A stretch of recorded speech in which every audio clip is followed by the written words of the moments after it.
Kisah Para Rasul pasal 7 ayat 55 firman Tuhan mengatakan demikian.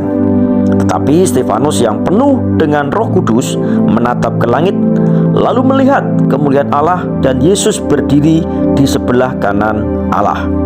Suara Anasoporio, hari ini edisi khusus doa Pentakosta hari ke-7 dengan judul Penuh Roh Kudus versus Religius. Mahkamah Agama, kebakaran jenggot. Bayangkan saja, Stefanus yang diajukan ke Mahkamah Agama dengan tuduhan menghujat Musa dan Allah kemudian mengajukan pembelaannya dengan panjang lebar. Bahkan ia berbalik menegur mereka. Bagai bumerang, tuduhan penghujatan berbalik ke mereka. Padahal mereka adalah pemimpin agama yang terhormat. Tak heran mereka menjadi geram. Perhatikan ayat 54. Kebenaran yang pertama, wajah Stefanus saat itu berbeda dari wajah geram anggota Mahkamah Agama, karena ia melihat kemuliaan Allah dan anak manusia. Perhatikan ayat 56. Dari kisah ini ternyata ada perbedaan yang menyolok antara orang yang penuh Roh Kudus dengan orang yang hanya religius.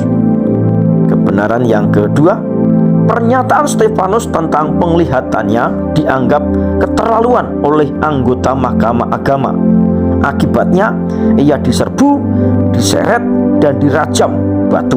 Perhatikan ayat 57 sampai 58. Sungguh brutal tindakan pria-pria terhormat yang berasal dari kalangan bergengsi ini.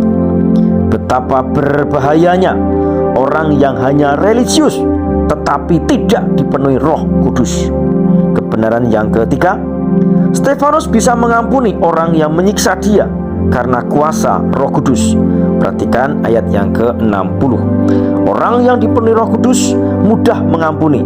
Orang yang hanya religius justru menghakimi dan melukai. Kebenaran yang keempat, orang yang religius kebaikannya hanya lahiriah, tetapi orang yang dipenuhi Roh Kudus kebaikannya terpancar dari batiniah.